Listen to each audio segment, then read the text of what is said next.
నమస్తే కిరణ్ టీవీ భక్తి ప్రేక్షకులకి స్వాగతం. ప్రస్తుతం మనతో పాటు ఉన్నారు జ్యోతిష్య పండితులు బ్రహ్మశ్రీ నూకల రవికుమార్ సిద్ధాంతి గారు. నమస్కారం గురు. నమస్తే అండి. శ్రీమన్ మహాగణాధిపతయ నమః. శ్రీ గురుభ్యో నమః. గురువందనం. ముందుగా నా జన్మనిచ్చిన తల్లిదండ్రులకి పాదాభివందనం తెలియజేస్తూ, గురుగారు మనం అయితే కనుక ఏలినాటి శని వల్ల ఏ రాశుల వారికి దాని ప్రభావం ఉంది, అలాగే వాళ్ళు ఎదుర్కొంటున్న పరిస్థితి ఏంటో తెలియజేస్తూ వస్తున్నాము. ఆల్రెడీ మనం కుంభరాశి గురించి, మీనరాశి గురించి మాట్లాడుకున్నాం గతంలో వేరే వీడియోస్లో. సో ఇప్పుడు వచ్చేసి మనం ముఖ్యంగా మేషరాశి వారికి ఈ మధ్యనే కదా వాళ్ళకి ఏలినాటి శని అనేది ఆరంభమైంది. అసలు ఈ 7.5 సంవత్సరాలు వాళ్ళకి 3 దశలుగా మనం డివైడ్ చేసుకుని చెప్తూ వస్తున్నారు మీరు. అసలు ఏ దశలో వాళ్ళకి ఎలా ఉంటుంది, ఎలాంటి పరిస్థితుల్ని ఎదుర్కొంటారు, నక్షత్ర పరంగా కూడా మీరు చాలా క్లియర్గా చెప్తున్నారు గురుగారు. అలాగే వాళ్ళు పాటించాల్సిన పరిహారాలు కూడా తెలియజేస్తారు. తప్పకుండా. మేషరాశి చూసుకున్నట్లయితే అండి, అశ్విని నక్షత్రం 1, 2, 3, 4 పాదములు, భరణి నక్షత్రం 1, 2, 3, 4 పాదములు మరియు కృత్తికా నక్షత్రం 1వ పాదంలో జన్మించిన వారు ఈ మేషరాశిలోకి వస్తారు. ఈ మేషరాశికి ప్రధానంగా కుజుడు అధిపతి. ఈ శని కుజులు చూసినట్లయితే ఏళ్ళనాటి శనిలో కుజుడు యొక్క రాశాధిపతి కుజుడు ఏళ్ళనాటి శని మొన్న నవంబర్ నెల నుంచి వాళ్ళకి ప్రారంభించడం జరిగింది. 2025 నవంబర్ నుంచి ప్రారంభించే దశలో అశ్విని నక్షత్ర జాతకులకు చూసుకున్నట్లయితే 38వ సంవత్సరం నుంచి 46వ సంవత్సరం వరకు వీళ్ళకి కుజ మహర్దశ జరుగుతూ ఉంటుంది. ఎందువల్ల అంటే వీళ్ళు కేతు మహర్దశలో జన్మించడం జరుగుతుంది. ఉదాహరణకు 1వ పాదంలో పుడితే 5 సంవత్సరాలు 2 నెలలు, 5 సంవత్సరాలు 3 నెలలు, 19 రోజులు ఉంటే 25, 6, 31 + 10, 41 + 7, 48, అంటే 41 నుంచి 48 సంవత్సరాల లోపు ఈ అశ్విని నక్షత్ర జాతకులు ప్రధానంగా చాలా జాగ్రత్త వహించాలి ఆరోగ్య స్థితిగతుల వల్ల. ఎందువల్ల అంటే వీళ్ళకి బ్రెయిన్కి సంబంధించిన ప్రాబ్లం వచ్చి ఆస్కారాలు ఎక్కువగా ఉన్నాయి. ప్రధానంగా ఫస్ట్ ఫేజ్లో ఉన్న ఏలినాటి శనికి. దేనివల్ల అని చూసుకున్నట్లయితే చంద్రమహర్దశ ఏలినాటి శని. ఇది ఏమిటి దీని ప్రభావం?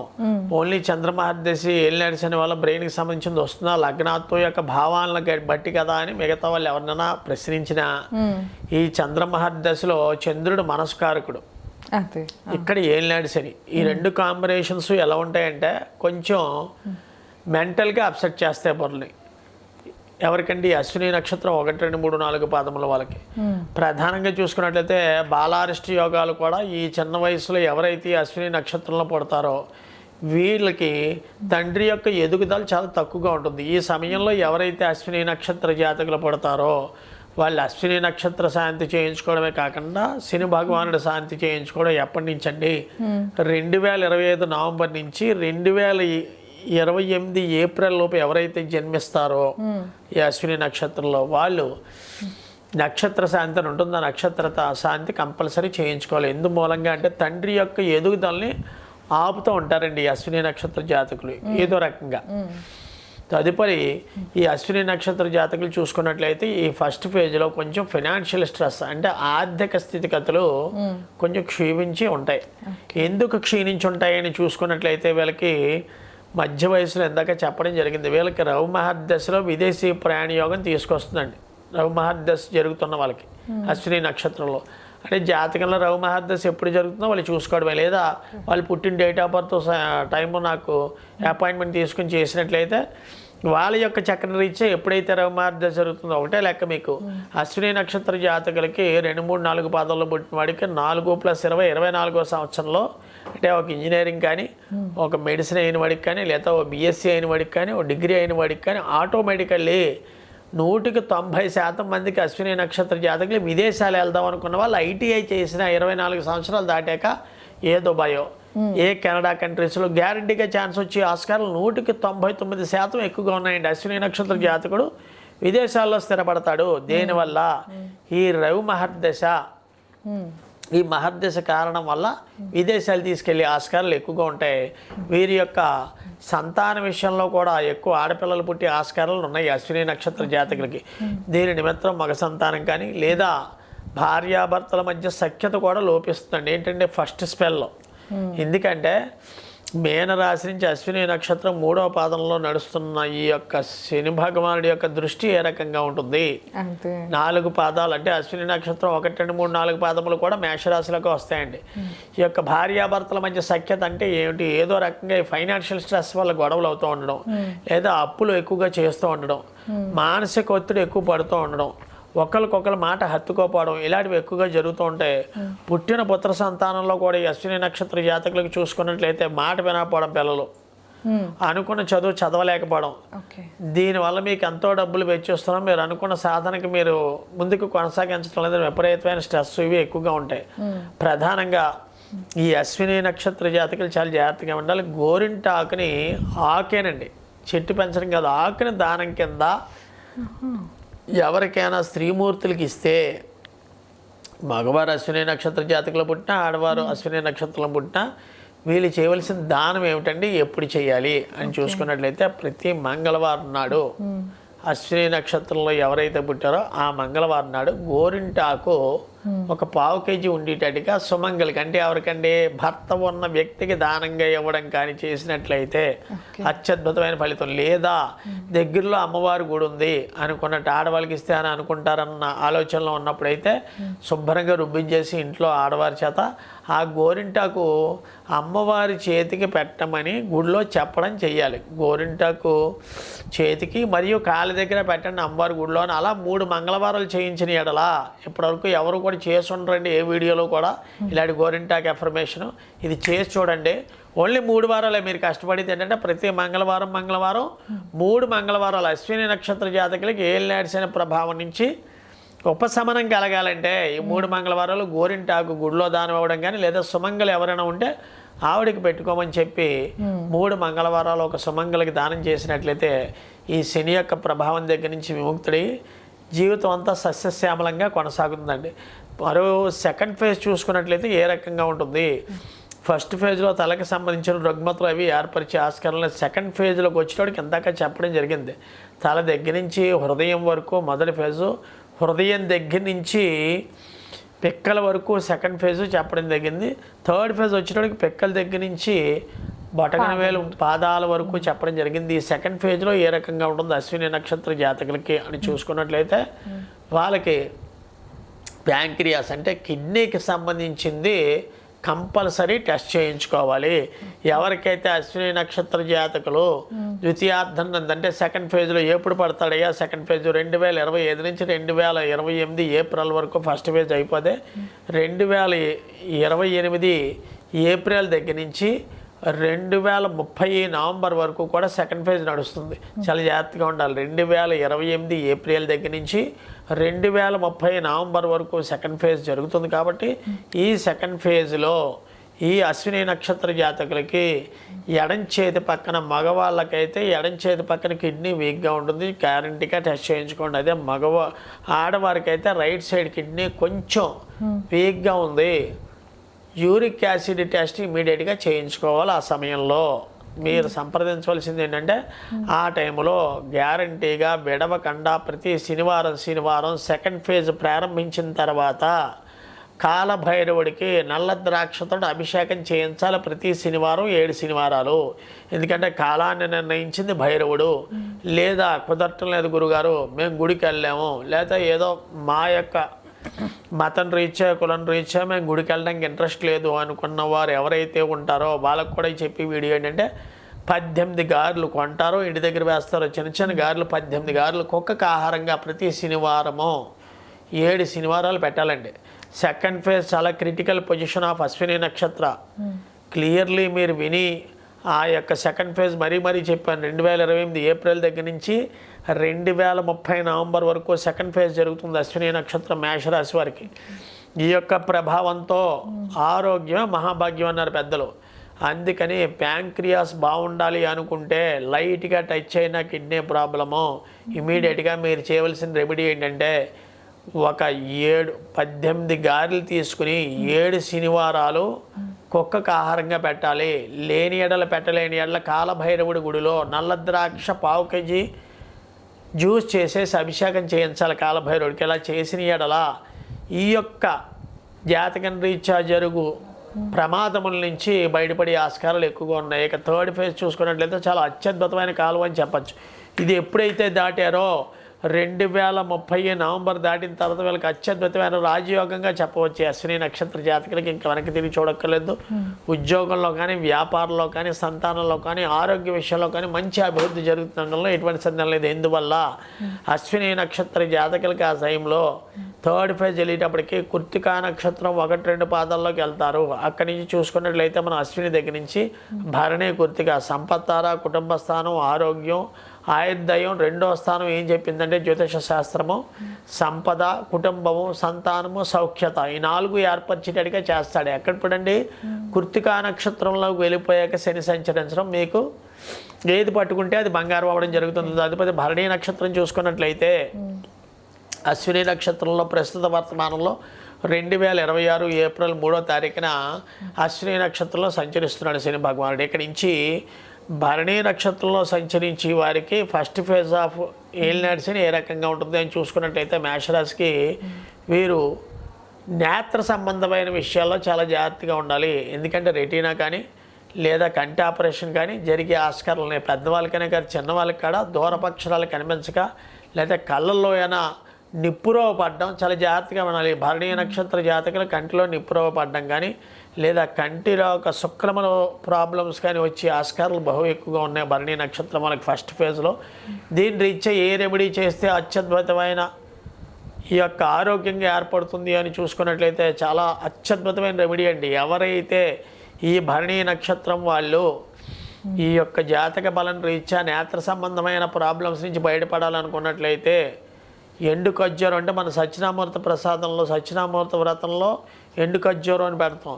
అది ప్రతి గురువారం విడవకుండా 1/2 కేజీ ఎండు ఖర్జూరాలు దగ్గరలో ఉన్న గురుడి దేవాలయంలో అంటే సాయిబాబా గుడిలో కానీ దత్తాత్రేయుల వారి గుడిలో కానీ ఈ యొక్క 1/2 కేజీ ఎండు ఖర్జూరం 6 గురువారాలు ఇవ్వాలండి. ఎవరైతే ఫస్ట్ ఫేజ్లో ఉన్న వాళ్ళు ప్రాబ్లం ఫేస్ చేస్తున్నారో 6 గురువారాలు ఎండు ఖర్జూరం ఇచ్చినట్లయితే ఆరోగ్యం కానీ లేదా వివాహ సమస్యలతో ఉన్న వాళ్ళు కానీ, విద్య యందు ఆటంకాలు ఏర్పడుతున్నాయి మా అబ్బాయి అనుకున్న వాళ్ళకి కానీ, లేదా సంతాన సమస్యలతో బాధపడి ఆడవారికైనా మగవారికైనా, ఇది మగవారైనా ఆడవారైనా 1/2 కేజీ ఎండు ఖర్జూరం కంపల్సరీ ప్రతి గురువారం సాయిబాబా వారి దేవాలయంలో కానీ లేదా దత్తాత్రేయుడి దేవాలయంలో కానీ లేదా కొంతమంది మతం తీసుకున్న ఎలా గురువుగారు అంటే వాళ్ళు చర్చిలో ఇచ్చేయడం కానీ లేదా మసీదులో ఇచ్చేయడం కానీ ప్రతి గురువారం చేసినట్లయితే అత్యద్భుతమైన ఫలితాన్ని చూస్తారండి. వీరికి సెకండ్ ఫేజ్ చూసుకున్నట్లయితే ఏ రకంగా ఉంటుంది 2030 దగ్గర నుంచి అని చూసుకున్నట్లయితే వీరికి ఒబిసిటీ అంటే సడన్గా ఒళ్ళు పెరిగిపోవడం. భరణి నక్షత్ర జాతకులు ఎలా ఉంటారంటే 5'2" 5'4" అడుగులు ఉండి విపరీతమైన స్థూలకాయం పెరిగిపోయి కొలెస్ట్రాల్ ప్రాబ్లం వచ్చి ఆస్కారాలు ఎక్కువగా ఉన్నాయి భరణి నక్షత్ర జాతకులకి. ఎప్పుడంటే సెకండ్ ఫేజ్లో 2030 దగ్గర నుంచి 32.5 వరకు కూడా చాలా జాగ్రత్తగా ఉండాలి. ఎందువల్లంటే సెకండ్ ఫేజ్ ఎప్పుడు స్టార్ట్ అవుతుంది, ఫస్ట్ ఫేజ్ 2024 దగ్గర నుంచి 2028 ఏప్రిల్ వరకు అని చెప్పడం జరిగింది. మళ్ళీ 2028 ఏప్రిల్ దగ్గర నుంచి 2030 నవంబర్ వరకు సెకండ్ ఫేజ్ ఉంటారు భరణి నక్షత్రం. ఈ యొక్క మేషరాశి భరణి నక్షత్రం వాళ్ళు తీసుకోవాల్సింది ఒబిసిటీ ఒకటి, విపరీతమైన స్థూలకాయం పెరిగిపోవడం ఒకటి, సడన్గా లావెక్కిపోవడం ఒకటి, ఇలాంటివి ఎక్కువ జరిగి వెయిట్ గెయిన్ వల్ల ఆయాసం అది వచ్చి ఆస్కారాలు ఎక్కువగా ఉన్నాయి. అంటే ఆయాసం అంటే గుండెకి సంబంధించిన విషయంలో చాలా జాగ్రత్తగా ఉండాలి. దీని నిమిత్తము ఏ సెకండ్ ఫేజ్లో ఏ దేవతారాధన చేయాలి చాలా జాగ్రత్తగా ఉండండి. ఈ యొక్క భరణి నక్షత్ర జాతకులు విడవకుండా ప్రతి శనివారం లక్ష్మీ నరసింహస్వామి ఆరాధన చేయాలి. కొంతమంది లక్ష్మీ నరసింహస్వామి ఆరాధన చేయలేదు ఎలాగా అనుకున్నట్లయితే మాకు చదవడం రాదు అనుకున్నట్లయితే ఎక్కడైతే కోతులు ఉంటాయో వాటికి మీకు తెలిసిన బయట దొరుకుతాయి. వేపిన శనగపప్పు అని దొరుకుతుంది. ఈ భరణి నక్షత్ర జాతకులు సెకండ్ ఫేజ్లో ఉన్నప్పుడు వేపిన శనగపప్పు దానం కింద లేకపోతే ఆహారం కింద కోతులకి పెడతారో ఎంతో అక్కర్లేదండి. ప్రతి శనివారం 1/2 కేజీ వేపిన శనగపప్పు ఒక 5 శనివారాలు చేసిన యెడల అత్యద్భుతమైన ఫలితం ఉంటుంది. ఇంక ఏ రకంగా విద్యనా ఉద్యోగమైనా ఏ రకమైన అండి.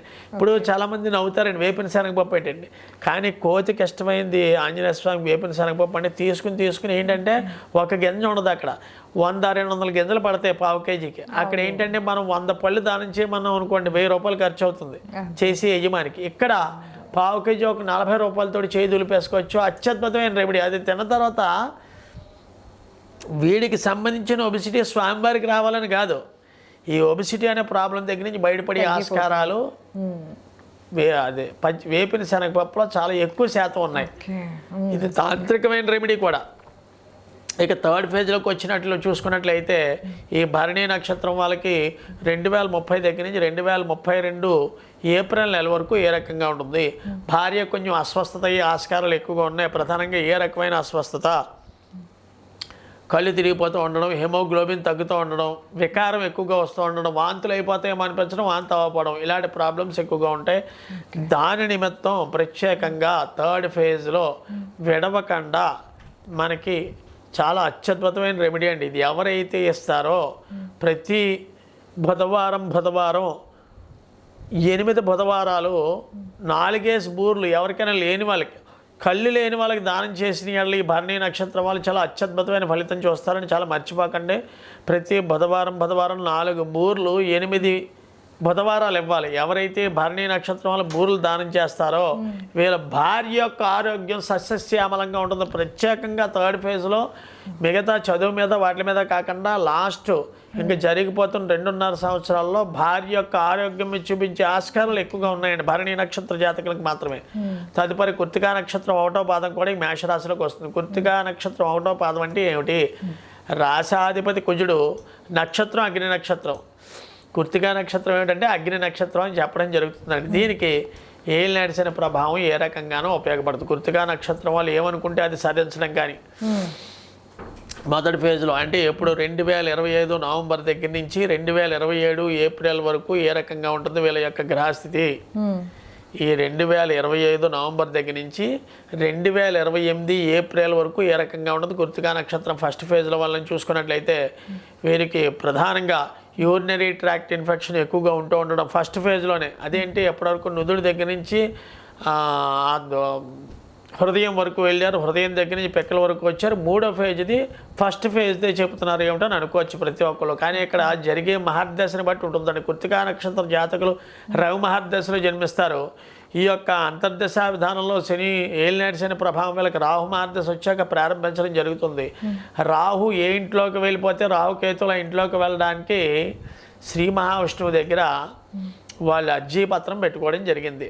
మాకు ఖండన చేశారు కానీ మేము ఏ గడిలో పడితే ఆ గడిలోకి వెళ్ళడానికి ఆస్కారం అండి. పరమేశ్వరుని శ్రీ మహావిష్ణువుని ప్రార్థించగా వాళ్ళకి ఇచ్చిన విషయం ఏంటంటే వాళ్ళు మేషంలోకి వెళ్ళిపోతారు, వృషభంలోకి వెళ్ళిపోతారు. వాళ్ళకి రాశి ఈ గడి ఏం లేదు.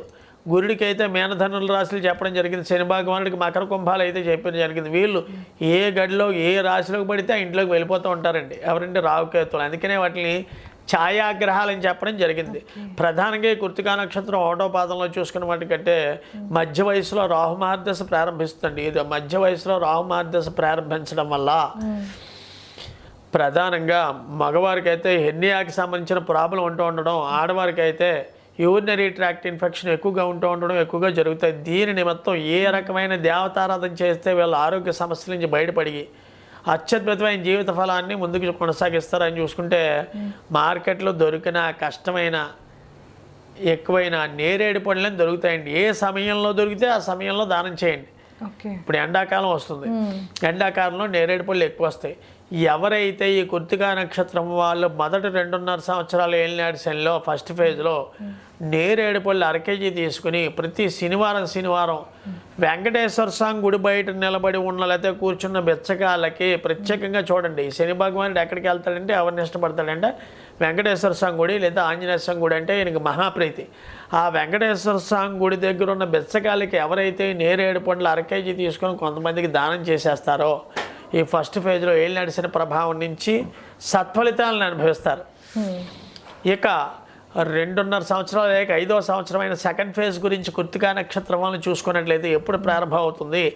2028 ఏప్రిల్ నెల నుంచి 2030 నవంబర్ వరకు కూడా వీళ్ళకి సెకండ్ ఫేజ్ ఉంటుందండి. కృత్తికా నక్షత్రాలు వీళ్ళకి ఏ రకంగా ఉంటుంది? సెకండ్ ఫేజ్లో వీళ్ళకి అనుకోని వాళ్ళతోటి అక్కర్లేని గొడవలు ఏర్పడుతూ ఉండడం, రక్త సంబంధికుల దగ్గర నుంచి విరోధం ఏర్పడుతూ ఉండడం, ఇవి ఎక్కువగా జరుగుతూ ఉంటాయి. అంటే ఒక 4 అప్పచెల్లుల్లో 2 అన్నదమ్ములు ఉంటే మాకు తక్కువ ఇచ్చారు వీళ్ళకి ఎక్కువ ఇచ్చారని ఆస్తి తగాదాలు జరగడం కానీ, లేదా ఉట్టి పుణ్యాన్ని రక్త సంబంధికులతో గొడవలు జరగడం కానీ ఇలాంటివి ఎక్కువగా జరుగుతూ ఉంటాయి. ఇంకా విద్యార్థి దశలోకి వచ్చేటప్పటికి ఏ రకంగా ఉంటుంది అని చూసుకున్నట్లయితే ఇంటర్మీడియట్లో సెకండ్ ఫేజ్ జరుగుతున్న విద్యార్థులకు ఎవరైతే ఉన్నారో వాళ్ళు చాలా తగు జాగ్రత్తలు తీసుకోవాలి. ఎందువల్ల అనుకున్నట్లయితే వీరు ప్రధానంగా చూసుకున్నట్లయితే మ్యాథమెటిక్స్ మరియు కెమిస్ట్రీ యొక్క రంగంలో చాలా వెనకబడి ఉండి ఆస్కారాలు ఎక్కువగా ఉన్నాయి. దీని నిమిత్తం ఏ రకమైన గ్రహారాధన చేస్తే ప్రధానంగా అత్యద్భుతమైన ఫలితాలను చూస్తారు. కృత్తికా నక్షత్రం 1వ పాదం మేషరాశిలో ఉన్న వాళ్ళు చేయవలసిన సత్ఫలితాలు ఏంటంటే ప్రతి ఆదివారం మీరు విరవకుండా